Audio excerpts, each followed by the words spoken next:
right, so we're just going to say a few words, introduce all of us, starting with Dr. Gafman. How are you? It's a great pleasure to be here and to represent this wonderful team and our school. I've been participating in CSBS since 2017. Hi, everyone. My name is Atika Binadi, and I'm an assistant professor of economics at Commonwealth University, and I have been participating since 2019. Hi, my name's Leanne Gephardt. I'm EVP Chief Banking Officer of FCCB, our partnering bank. Hi, everyone. I'm Hannah Kacha. This is my third year participating in the Community Bank Case Study Competition. I recently graduated from Commonwealth University with a bachelor's in accounting, and today I'm working as an associate accountant at Boyer & Ritter, which is a mid-sized level firm near Harrisburg, Pennsylvania. And I'm also in a graduate program working towards my CPA license.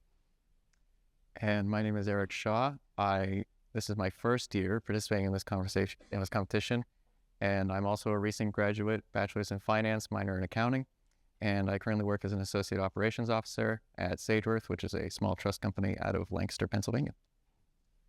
We'd also like to say a few words about Aria. She's the third member of our student team. She's from France. She's bilingual. She was a marketing person, and she, in addition to being on our team, she recorded and edited our student video. So we definitely could not be here without her, and unfortunately, she just couldn't be here today. So before we get started, as the representative from FCCB, I would like to say that I personally am so honored to be here today with this esteemed group of students and faculty and congratulate them from myself and my team. There are team members that contributed greatly to the case study that couldn't be here today. Randy Black is one of them. He is our president and CEO. He established this partnership with Dr. Gafman years ago and is really influential in both the success of the program and developing future bankers. So that's Randy. And then Steve Gilliam is our CFO. Mick Jones is our former COO, and he retired in July, but really had a significant contribution to this case study. And then Heather Sargent's our marketing manager. Right, so until the fall of 2022, Bloomsburg, Mansfield, and Lock Haven were three independent universities. In 2022, these three institutions merged to form the Commonwealth University of Pennsylvania. Previously, each university competed separately, but 2024 marked our first year that we competed as one institution. I began, like I mentioned earlier, participating as an advisor in the CSBS Community Bank Case Study Competition during my first year at Mansfield University in the fall of 2019. Since my involvement with this competition, our team has achieved remarkable success, winning 3 times and placing in the top 5 once. And this really reflects the dedication of our students and the importance of applying classroom learning to real-world current events. And I'm just very happy that we were able to combine resources and combine our expertise so that we're finally here. So I'll tell you a little bit about FCCB, First Citizens Community Bank. We are about a $3 billion asset bank, regional community bank headquartered in Mansfield, Pennsylvania. We operate in 4 states through a 43 branch network, and we have 440 employees that serve our customers through traditional banking services, CRE, ag lending, C&I, cash management, mortgage, and wealth. So now kind of getting into the financial analysis aspect of this. And I kind of mentioned this earlier, but I'm an accounting person. This is my 3rd year participating in the competition. The 2 years prior, I was with Mansfield University with Dr. Bonatti as my advisor. And I think the reason that I kind of stayed with this competition is just because, when you're trained as an accountant in accounting, it's really kind of backwards to think about loans being an asset and deposits being a liability. So that is like an added level of complexity that I really enjoyed. And so I really enjoyed the financial analysis aspect of this competition, and that's kind of why I'm here today, and why I stuck with it. So for the purpose of our analysis, we utilized FFIEC Uniform Bank Performance Reports. FCCB is a member of Peer Group 4, which has assets ranging from $1 to $3 billion. And kind of as Leanne just mentioned, FCCB is on the upper end of that range, with assets at just about $3 billion. We also utilized 10-K reports of the bank's holding company, Citizens Financial Services, which is traded on the stock market under the ticker CZFS. And we also interviewed key executives at the bank, specifically Randy Black, the CEO, Steve, the CFO, and Mick Jones, the COO, who recently retired. We won't get too much into the numbers today, but we just wanted to give you some key takeaways of our financial analysis. And the first one is that FCCB acquired 2 banks over the past 5 years, which really allowed them to grow exponentially. They had increased asset growth and increased interest income over the period, even in spite of the pandemic, which is really interesting to see and kind of unexpected looking at that. Like we didn't expect that necessarily. These acquisitions allowed the bank to enter the Wilmington, Delaware market. And I guess from an outsider perspective, it kind of seems like you buy a bank and strategically, like 1 + 1 = 2, you buy a bank. Now you can have access to that bank's market. Like they bought a bank in Delaware, now they have access to these Delaware markets. But when you consider it from the perspective of a community bank, it's really more complicated than that. They're really focusing more on the relationship aspect. When they purchase a bank, they're focusing on the relationships that they can build, the relationships that they can obtain through that. It's the human capital. So that's the reason why a community bank like FCCB doesn't just go to a new city and open up a new branch, because if they did that, they would need to learn the culture, learn the community, and build those relationships from scratch. And that's one thing that we have found, is that the reason why banks of FCCB size tend to acquire banks is because there's this human capital aspect. The second key takeaway of our financial analysis, which actually has been increased specifically for FCCB because of their acquisition of Midcoast in 2020, is that the inverted yield curve has compressed margins for all banks. And the reason that this was kind of heightened for FCCB is because when they acquired Midcoast in 2020, they had all this asset growth, right? So they had all of these loans that were issued at low interest rates. And now that the interest rates have skyrocketed, these loans still sit at a lower interest rate than the market. And it's going to be a few years before these loans reprice. So this is being felt by all banks right now, but it specifically was more felt by FCCB because of the bank that they acquired right before interest rates kind of went through the roof.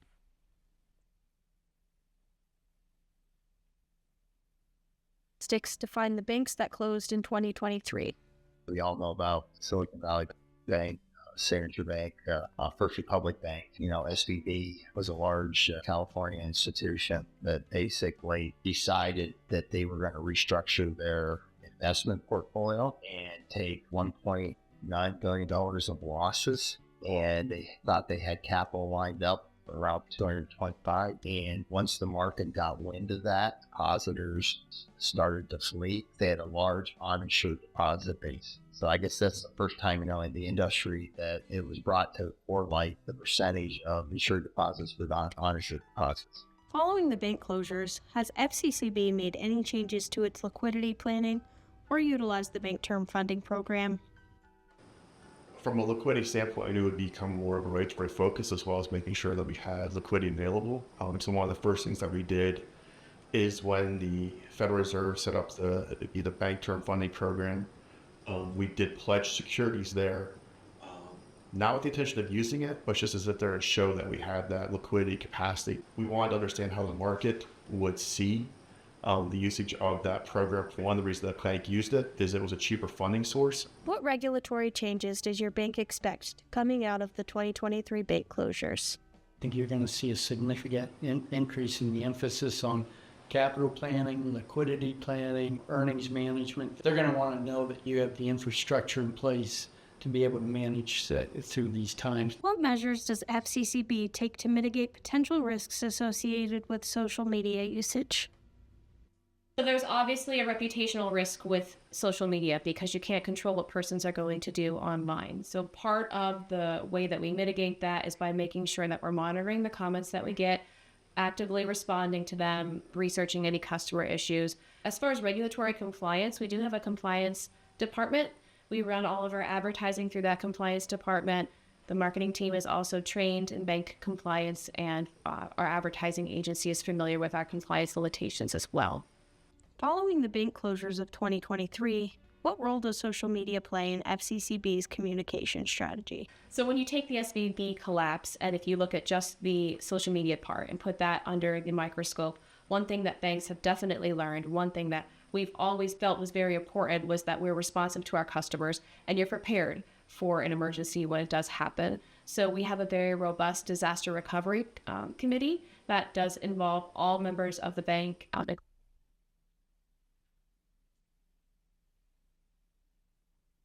So with all that, what makes community banks different? So at FCCB, I can say that we do lead with relationship-based banking.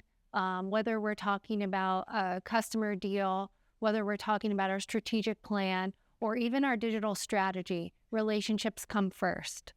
We also, we have less reliance on algorithms, but we do use data. We use that as the base of our conversations, but it always circles back to the needs of our people, whether it's our employees, our customers, our shareholders. We have a strong focus on community cohesion. So we serve our customers and our communities as financial advocates. We're highly involved in the communities we serve. We have 6 distinct regions, and those regions are led by leadership, regional leadership. And through that, we work with their unique nuances to develop socioeconomic development throughout those communities. And we reinvest the deposit dollars into the local communities that we serve. So that's very important to us. So FCCB is large enough to be that we're a regional bank. We're a regional community bank. We're in 4 states. We spread large geographically. So we have enough tools and resources to handle complex clients. But we also operate with this community-minded philosophy, and we'll continue to do that through our regional leadership. And we'll be able to continue to provide those great experiences, tailored our products and services for those regions and for those niches within those regions. All right, so now getting more into the topic of this year's CSBS competition, which was focused on the bank closures of 2023. So when we look at the impact that social media had on the bank closures, really the bottom line is that social media and technology accelerated these bank runs. As Randy kind of mentioned in that video that we showed, SVB announced a plan to restructure the bank's investment portfolio. And basically, they plan to take $1.8 billion in losses for the prospect of receiving $2.25 billion in capital. Once this news hit social media platforms, the news, everything, it spread like wildfire, and depositors started to flee. In addition to that, with how technology has advanced today, a depositor can withdraw funds super easily and super quickly. You can go to an ATM and pull out money. You can transfer money from one bank account to another from the touch of a button on your phone. So these bank runs happened alarmingly quickly because of the effects of social media and technology.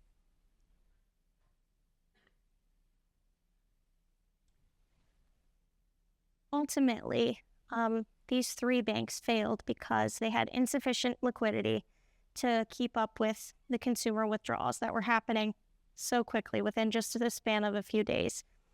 This problem was compounded because the majority of the deposits that were being withdrawn were uninsured.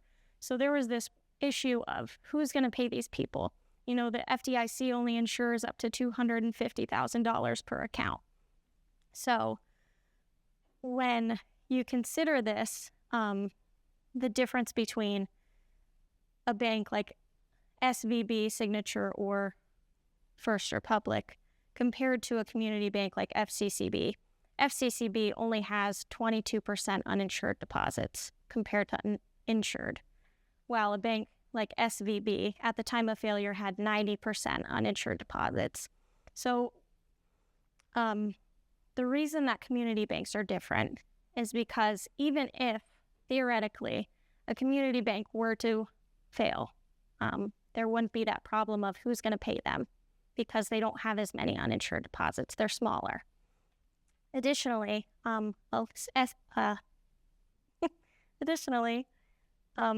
FCCB and a lot of community banks in general have supplemental insurance for these deposits that are above the $250,000 limit set by the FDIC.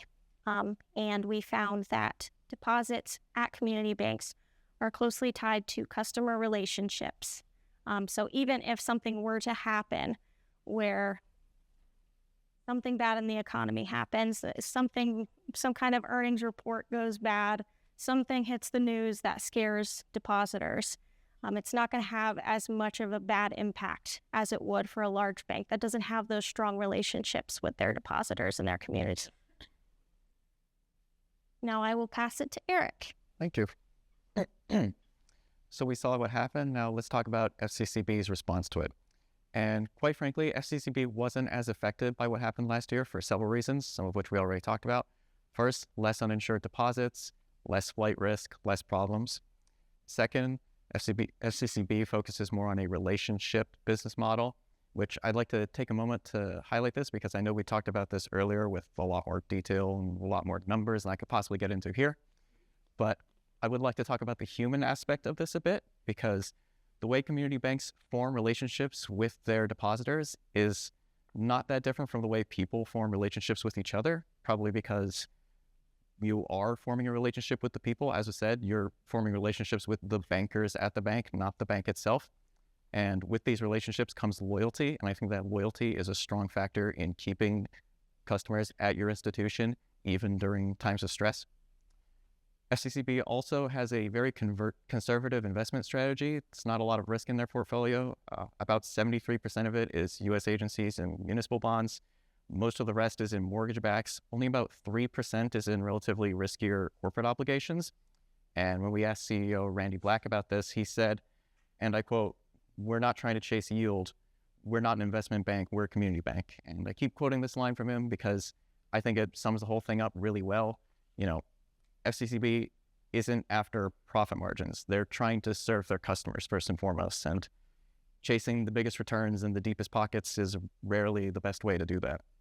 FCCB is the kind of bank that keeps a modest portfolio with a robust ALM and liquidity management strategy to remain stable during tough times and continue to serve their customers during those tough times. And speaking of stability, how did FCCB respond to the crisis? As we saw in the video, they opened a new line of credit with the Fed's Bank Term Funding Program, not because they needed it, but just to have it there in case. And also, perhaps more importantly, to show regulators that it was there, because at the end of the day, you're only as safe as your regulator says you are. So keeping them happy is just as important as keeping your customers happy. Moving on to that. So FCCB does face a number of regulatory challenges, changes, and risks throughout their operations. What happened last year, the 2023 bank collapses, it's not the sort of thing that you can just sweep under the rug and forget about it in a week. Maybe for the average person outside of this room you can, but not the people in here. In here, we like to have discussions and talk about what happened, what we learned from it, what we're going to do going forward to prevent this from happening again. So CEO Mick Jones expected, recently retired, more focus on capital and liquidity management from regulators in future years due to what happened in 2023. Also more focus on earnings management in future years. He expects regulators to want to see continuous testing across all areas of the bank. So just to prove that you have a strong foundation and you're not at risk of becoming the next Wall Street Journal headline. Randy Black also predicted changes to the new Basel III endgame proposal, I believe it was called. And I know that was a hotly contested topic even before the details were announced. Couldn't possibly get into that here, but suffice to say, the 23 collapses did impact that discussion quite significantly, and I believe they're still impacting discussions today just based on the fact that we're still here talking about it literally right now. And I'm sure it's going to keep impacting discussions in the future. FCCB also, as a community bank, you have a more niche market, which means niche concerns that a lot of major banks don't worry about quite as much. So as a major agricultural lender, FCCB pays a lot of attention to regulation affecting the farming and agriculture industry. For example, the new Farm Bill, which is a major topic right now because I believe the old Farm Bill expired on Monday, 2 days ago. And the new one is currently stalled in Congress over discussions over what should and shouldn't be in it, and who knows what's going to come out of that. So that'll be fun to see. You also have acts like the, what's it called? Access to Credit for Our Rural Economies Act of 2023, or ACRE. How cute. I love these little names like everyone likes correct. Which intended to bring parity with the farm credit system by changing tax laws regarding loans to the agricultural and rural communities, which is a big deal for a bank like FCCB because agricultural lender, one of their biggest competitors is the farm credit system. But there's more than just farming laws to worry about. Other challenges that FCCB has faced include the Bank Secrecy Act, which I know is a hotly contested topic. Again, I can't really get into in detail, but we also have the CFPB, which there was a lot of controversy over some reporting changes and privacy concerns. You have the CRA and fair lending requirements, which was a major point for FCCB recently because of the recent acquisitions, expanding into new markets, new customers, new compliance requirements. So it never ends, really. Every day is just new problems to face. But moving on. So a community bank like FCCB, you're going up against major competition from the major banks, and you don't have as much resources as the major banks do. And just in general, banks are Walmarts. You can't plop a bank down in any old town in the U.S. and expect instant success. You have to fight for your customers, and big banks have the power of branding and name recognition and massive advertisement campaigns to try and recruit customers. But what does FCCB or any other community bank like them have? You have community, goodwill, social currency, in short. And social currency these days, I believe, is largely developed through social media, which is why it's such an important tool in any bank's repertoire these days. To look at how it's used, look at FCCB.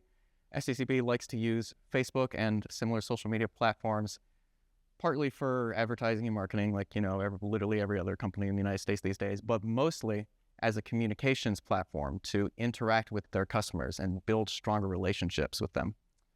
And through these stronger relationships, we develop stronger social currency that we can use to form a competitive advantage going up against these major banks who don't form much of a relationship at all.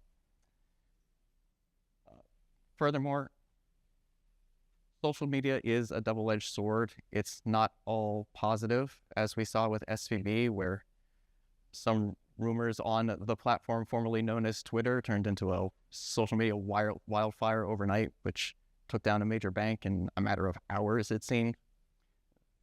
Just as social media could develop your reputation, it can also destroy it. So I think major banks, community banks, banks of all sizes, really need to consider these risks that they're facing today from social media and what they're doing to combat it.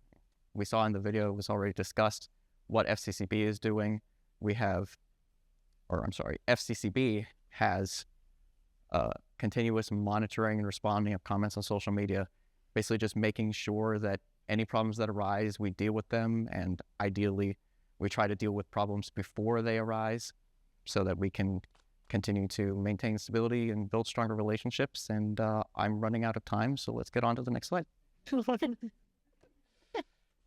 Moving on to our key takeaways, personally, us from this competition.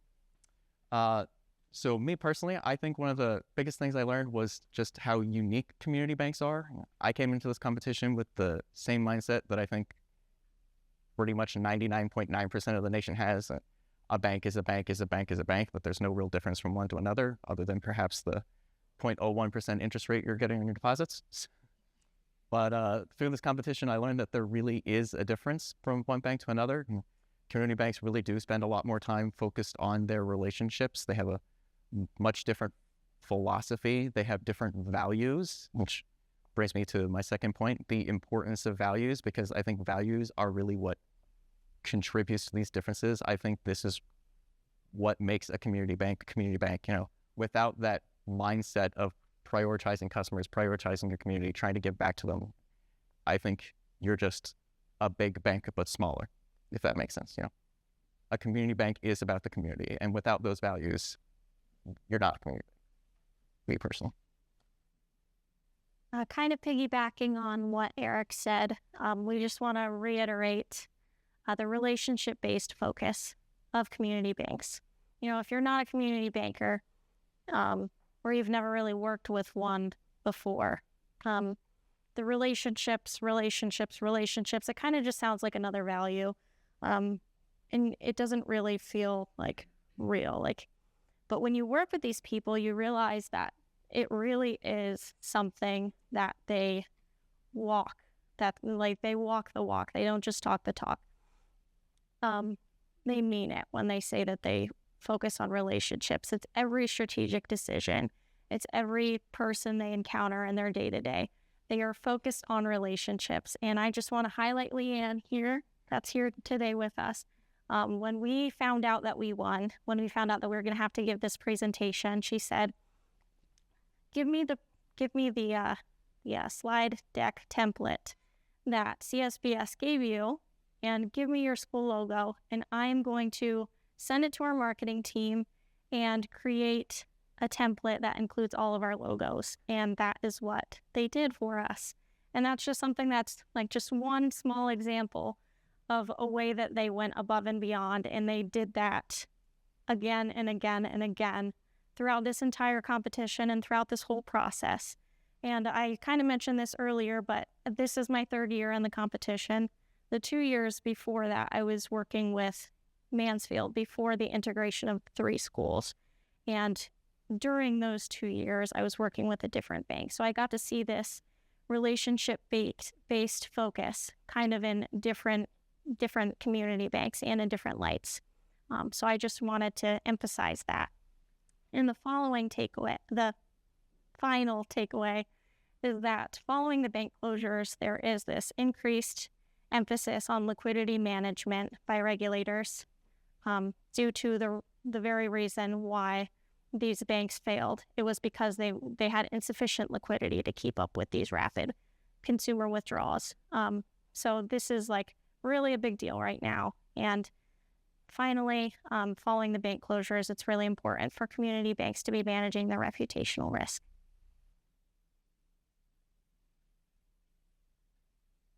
So for FCCB, for our takeaway, it's about engaging our youth, engaging the future. We want to create more bankers, and we want to show them that community banking has a lot of purpose to it and really is fun. And also personally, I just love how much I learned from them. Just our interactions and connecting really established, again, another relationship that will last into the future. So I was really appreciative of that. And also it helps us in the future understand this younger generation, from a product standpoint, from a servicing, what is a bank? And the one individual, she's not here, Aria, yeah, she came into our banking branch, and she said, "This is the first time I've ever been in a banking branch." And I was like, "Oh, it's interesting." So yeah, so those are, some things that you have to take into perspective as a banker. And, these are our clients and our future clients, and we need to, keep that in light. Right. So, what really stands out the most to me, having worked with the students for the past 5 years, is seeing our students' hard work pay off, not just through the financial rewards that they receive, but also through the recognition they receive for their accomplishments. And having their work published at the undergraduate level adds up a layer of accomplishments which provides valuable career exposure to our participating students. That's one of the best things they have achieved personally in this competition. I teach a course in commercial bank management, and I love the topic, and I got to love community banks and interact with different types of community bankers and FCCB specifically. The course is very much aligned with the CSBS because it talks about the role of banks in local communities, how important they are, what they do for the communities, how they're engaged with the local, the role that they play in the local economies. So that's one of the aspects. And another takeaway, an important takeaway for us, was that 2 years ago we launched a minor in banking with involvement of our very successful alums and academic leadership. And the purpose of the minor is to expose students to provide very important foundations of banking concepts and prepare them for jobs and career paths in financial services and as well as financial regulations. So that's been an important value added of CSBS, because that's the key component of experiential learning for the students in the minor. And we're very excited to continue with that. Great, thank you for everyone. Go ahead. All right, so just to close us out, Eric and I would like to give a special thank you to our academic advisors, Dr. Bonatti and Dr. Gaithman. I specifically would like to just highlight some of the things that I think made this year different, because I've been participating for the past 3 years. So, what made this year different? I would like to thank Dr. Bonatti because I've known her since I was a freshman in college. She's been my professor, she's been my advisor, and even in some circumstances, she's been a friend to me. She's been a listening ear. And there is no way that we would be here today without her. I believe this year was different, though, because of the integration, because of the work of Dr. Bonatti and Dr. Gaithman together. Dr. Gaithman has such a specialized knowledge about the banking industry that really brought this year to the next level for us. I do not have a banking minor, but I did take her commercial bank management course. And taking that course after participating in the competition for 2 years and just kind of participating in the competition, doing research on my own, figuring things out as I went along, that's where I was at the years before, because I was an accounting person. I wasn't a finance person. So when I took that course with Dr. Bonatti, with Dr. Gaithman, when I took that course with Dr. Gaithman, light bulbs just started to go off in my head. I realized, things that I hadn't fully understood or fully researched just started to make sense. And I'm sure Eric would say the same about just how much knowledge that she has. There were even times when she would review our paper and say, you should read this article. And it really was, I think, the combination of the two of them that really brought this year to the next level. Secondly, we would like to thank all of the people at FCCB who made this possible. They took the time out of their days to be interviewed by us, to be recorded by us, to answer our questions. They even were very responsive whenever we had questions, not during those meetings, but just during email communication, and they really just made themselves available in a way that I wouldn't have expected. And we couldn't be here today without them. And finally, we would like to thank CSBS, the FDIC, and the Federal Reserve Bank of St. Louis for making this all possible. When I think back to the first year that I participated in this competition, I was a sophomore in my undergraduate degree. And the amount that I've grown as a professional because of this competition is just really immense. Really, I can't even describe it. I just remember, the first time that I had one of our bank meetings with the CEO of the community bank we were working with at the time. I was so nervous. I don't even think I asked them one question. And Dr. Bonatti said to me, she was like, "What was that?" And I didn't even know what to say to her because I just was so nervous. And just the amount that I've grown as an individual and as a professional through this competition, even in the years where like last year, we didn't place. We got past the first round of judging, but we didn't place. Even during that year, I grew so much as a professional in the way that I communicate and in my technical knowledge. And I just thank you. And with that, we will open it up for questions.